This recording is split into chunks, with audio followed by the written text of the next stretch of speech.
Representative Eskamani, you recognize in debate. Thank you, Mr. Speaker.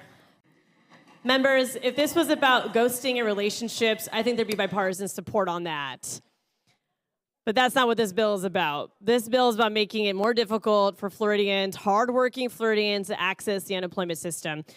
And as someone who actually did her dissertation on the unemployment system at the University of Central Florida, go Knights, charge on, I will break this down for folks so it's bite-sized and easy to understand.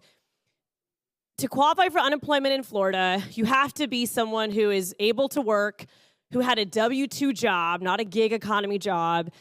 You have to have worked a certain amount of hours, a certain amount of time previous to applying for unemployment, and you have to have contributed to the Unemployment Trust Fund because, again, this is not a handout. This is actually your money that you have contributed with your employer to an insurance program to be there for you if you lose your job at no fault to your own. And that's important because you don't qualify for unemployment in Florida if you were fired or terminated or you left, right? So we already have really strict criteria when it comes to qualifying for unemployment.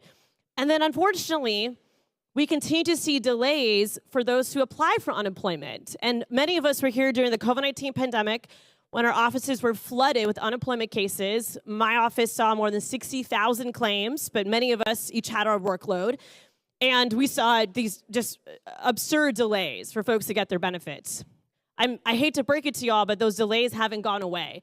In fact, I asked my team if they could pull for me just some data on the unemployment caseload that we've had. And last year, we saw nearly 200 different unemployment cases come to our office.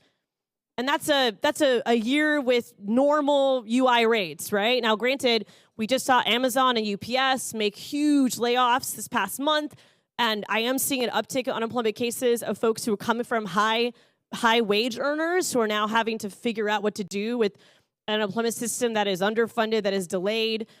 And what we need is to fix the system, not to make it harder to access under the guise of fraud. When I see this bill, I see administrative burdens. I see barriers established to make it harder for someone to access the benefits that are rightfully theirs.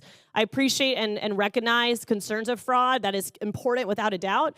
But I'm hearing the Department of Commerce already has fraud prevention in place. So why do we need this bill? And so, members, if you've never worked on the unemployment system policy-wise, or you've never been on the unemployment system, I really encourage you to learn more about how broken it truly is, how it's not a handout, it's meant to be a safety net for Floridians who need it, and we should be trying to improve that system, not make it more difficult to use. Thank you, Mr. Speaker.